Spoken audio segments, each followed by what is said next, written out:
Check out shares of Apple here, up better than 60% year to date. Of course, we're all focusing on tomorrow's big event when the technology giant is expected to unveil the much anticipated iPhone 5. Yeah, and that's expected to bolster Apple's stock and sales. Some even saying that it could boost GDP. I mean, I've seen that estimate out there. It is the Apple economy, isn't it? Yeah, I guess it is. But now some are saying, though, this could signal a top for Apple. Mobile Slate's Eric Chan is in that camp. But Techno Buffalo's John Rettinger says there's more room to grow. John, I mean, you think the juggernaut can continue, yes?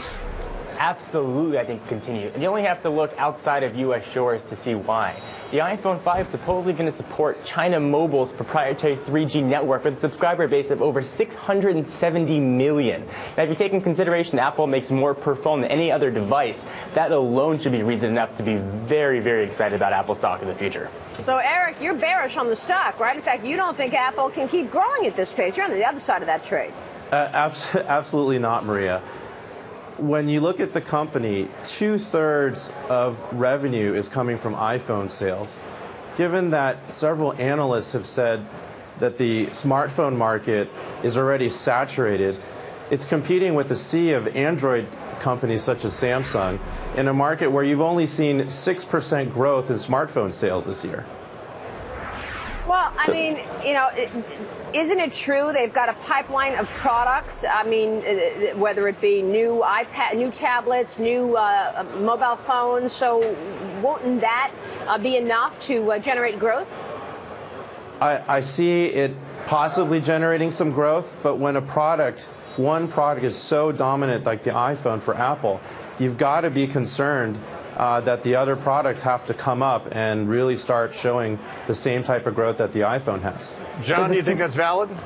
No, I don't. The smartphone market is very much what have you done for me lately. According to Barron's, Android owners are very fickle. 34% are undecided whether or not to buy another Android device with their next phone, and 17% are saying they're going to look to buy an iPhone with their next device. And if you go outside long enough and you say it's going to rain, eventually it's going to rain. But I would not bring your umbrella prepared for tomorrow when it comes to Apple's announcement. Let me ask both of you then. John, is there a level at which you would sell Apple, or do you just keep going? And Eric, is there a level below? If it goes down low enough, you'd start to buy it here. John, you first. Sure. So certainly Apple's had tremendous growth year over year. I say ride this train out. Apple has a proven track record of winning devices. They've sold more iPhones year after year with every previous iteration. Now would not be a time to sell. I would look to see 2 or 3 generations down the road and see what Apple's doing around 2014. So I'm pretty cautious because if you look at the overall market share of what's going on with the smartphone market, Samsung has definitely been dominant compared to the rate of growth of But is there Apple. a level at which Apple would go down to that you'd start to buy the stock again? I'd love a stock split, but you know, I think that You think we'll get it? Stock split, will we get it? We might get it.